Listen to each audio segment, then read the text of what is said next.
So, yun po guys, yan magandang araw po ulit sa lahat. So, another topic po yung pag-uusapan po natin sa video po na ito. Ang pag-uusapan po natin ay mula po sa naging live po ni Chris na last Friday po, June 26, kung saan nga po is nabanggit nga po niya doon na malaki nga daw po ang kaibahan ng kanyang pagod noon or kumpara sa kanyang pagod ngayon.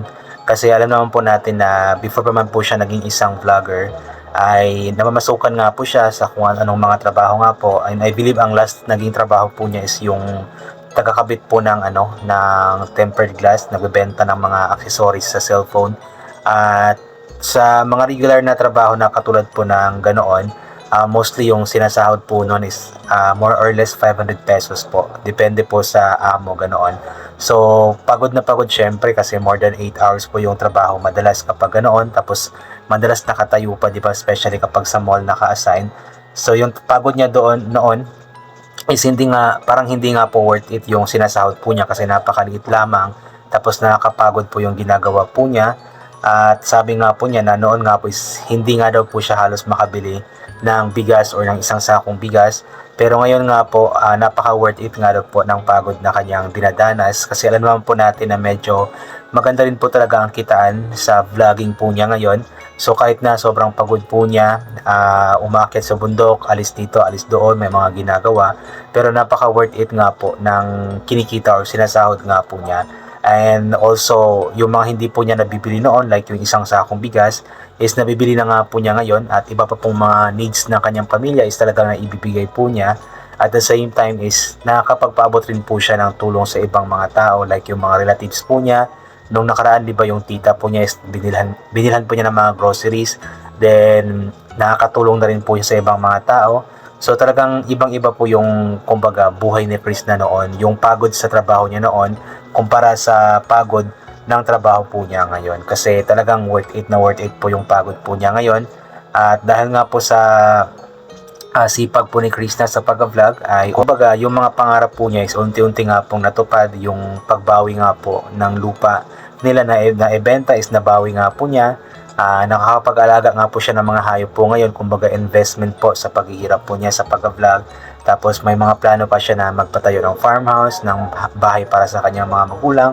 So talagang napakaganda po ng naging buhay ni Chris na ngayon. Although hindi siya ganun ka-successful pa, pero unti-unti nga po nagsasucess nga po. And of course, hindi po yun magiging posible kung hindi po dahil sa ating Panginoon, kasi nga po ang Panginoon naman po ang may plano sa lahat ng mga bagay na nangyayari nga po sa buhay ni Chris na.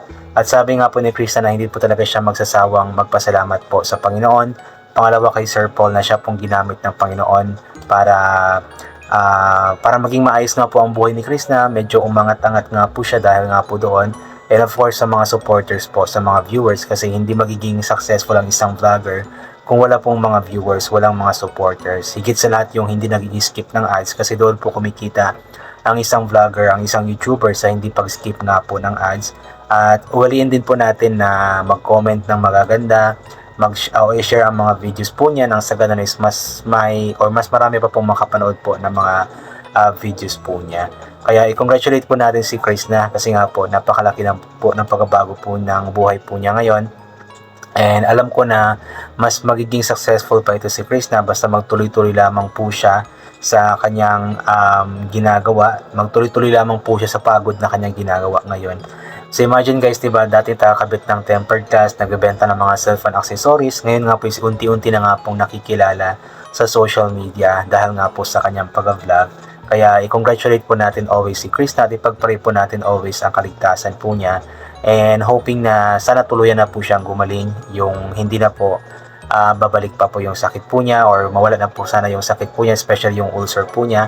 Nang sa ganun is magtuloy-tuloy na nga po ang mga pangarap po niya, yung mga ginagawa po niya para matupad po ang mga pangarap po niya sa kanyang pamilya. And talagang isa sa po siyang role model, kasi yung perang kinita nga po niya sa kanyang pag-vlog ay talagang ginagamit po niya sa tama. Talagang hindi po niya ito sinasayang, at talagang napupunta ito sa dapat mapuntahan nga po. Talagang nag-invest po siya para hindi po masayang ang kanyang pera. So ito po guys, basahin po natin yung ilan po sa mga komento. Unahin po natin itong komento mula kay Tale Almonte. Naku naman anak ko, ang stress mo ng pagmasdan. umitim ka na sa sobrang sipag mo, anak ko, magpaganda ka muna, magpa-fresh ka muna, huwag mo kalimutan ang sarili natin, bata ka pa, kailangan mo din ng maging masaya ka, lalo na kapag umibig ka na, ayusin mo sarili mo, anak, mahal kita, anak. Maganda naman po si Chris na kahit na medyo umiitim nga po siya ngayon, at normal lang naman po yun sa mga tao sa bukid, kasi nga po pangunahing kabuhayan nga po doon is pagsasaka, so talagang nabibilad sa araw. At si Chris na po yung klase ng tao kasi na ayaw magstay sa bahay, mas gusto po niyang may ginagawa po siya, mas gusto po niya na nasa bukid po siya, tumutulong sa kanyang mga magulang, naglilinis sa kanyang farm, so mas okay kay Chris na yung ganoon. So para sa akin, kahit umitim si Chris na, para sa akin is maganda pa rin naman po siya sa aking paningin, at alam ko ganoon din po ang paningin ng iba sa kanya. Glory Fee Mulo, hello Chris, pag uminom kayo ng gamot every 4 hour yun ang tamang oras, at kumain ng tamang oras, mahirap magkasakit Chris. Paan na ang magawain sa pagmission mo para sa masang Filipino? God bless and be safe. Regarding dito sa 4 hours, so medyo disagree ako dito kasi hindi po lahat ng gamot is dapat inumin after 4 hours, especially yung gamot po sa ulcers, medyo matapang po iyon. So I believe yung gamot ko dati is after 24 hours pa ulit dapat inumin ulit, I mean. So for example, yung omeprazole, 30 minutes before breakfast, so iinumin yon. Then ang next inom nun is the next day na, sa susunod na araw na or kinabukasan na. So hindi siya pwedeng inumin after 4 hours kasi mag-overdose po ang tao, especially for Chris na. So kung ano po yung payo ng Dr. Chris na, yun po ang dapat sundin po niya. So may mga gamot naman siguro na after 4 hours pwede nang inumin ulit, pero pagdating po sa gamot sa ulcers, talagang medyo medyo delikado po siya kasi baka mag-overdose at matatapang po yung gamot na nire-reseta po ng doktor para sa ulcer. So yun. And yung Biogesic nga yata, I believe 6 to 8 hours, diba, pwedeng uminom ulit ng Biogesic para hindi po mag-overdose ang isang tao, tapos may limit po siya sa isang araw na hindi lalagpas ng ganito kadami na gamot. From Nora Sangkupan, ayan, ingat lagi baby love, salagaan mo sarili mo, magpapaganda ka po, malayo pa marating mo sa buhay, huwag pa magmadali sa pag-asawa, ang hirap ng buhay, lalo pa kung ang lalaki wala pang permanente work. Ingat ka pa palagi at nandito lang kami manood, sumusuporta sa'yo. Yung about sa pag-asawa, sabi ni Chris na magpapakasal or something, joke lang po niya yun, parang inaano lamang po niya yung mga bashers kasi. So wag po nating seryosohin masyado yung biro ni Chris na po tungkol sa bagay po na iyon. Linda Domino, best day Chris na, how are you? Magaling ka na, ingat ka. Ganyan din ako nung edad ko sa'yo. Workaholic ako kasi panganay ako, nagka-ulcer ako at anemia. Yan po yung mga taong workaholic like Chris na po, talagang hindi mapakali, talagang gumagawa ng paraan para makapagtrabaho, para kumita. So workaholic po, kaya nagkakasakit, nagkaka-ulcer, nagkaka-anemia. Although ako hindi man ako panganay, bunso ako, pero workaholic din naman ako. Hindi nga lang ako nagkaroon ng anemia, insomnia lang. So nagka-ulcer ako tsaka insomnia. Parang pareho kami ni Chris na, insomnia tsaka ulcer. Jaime Galliamosa, thank God baby loves, medyo maayos at magaling na ang naramdaman mong sakit. Tuloy lang ang medication at iwasan ang magpapagutom. Magbaon lagi biscuits at tubig. Pagaling ka lalo at may God bless you always. Yun po, medyo maayos na nga po yung pakiramdam ni Chris na ngayon kumpara dati na talagang napakatamlay. Pero ngayon medyo okay na po siya, and hoping na magtuloy-tuloy po ang kanyang pagaling.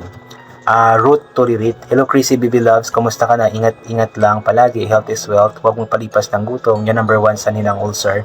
Mahirap magkasakit, madaling ipasok sa katawan, mahirap matagal at magastos pa alisin. More luck, good health, and God bless palagi. Totoo po yun, talagang alam mo yung kapag nagkakasakit po tayo, madali lang pong magkasakit, kain lang kung ano-anong mga pagkain, ganito, ganyan, gawa ng mga bagay na possible na magkakasakit ka. So parang sa ating mga tao, yung mga ginagawa po natin is risky siya pagdating sa mga sakit-sakit, pero kapag magkasakit na po tayo, napakahirap na pong tanggalin ng sakit, magastos, gamot dito, gamot doon, di ba? So kailangan talaga nating alagaan ang ating sarili, so maging maingat sa mga ginagawa, maging maingat sa mga kinakain, kasi mahirap nga pong magkasakit, matagal pa alisin at magastos pa po kapag nagkakasakit po tayo. At yun po, I think hanggang dito na lamang po muna itong gagawin ko na reaction video. God bless po and bye for na po.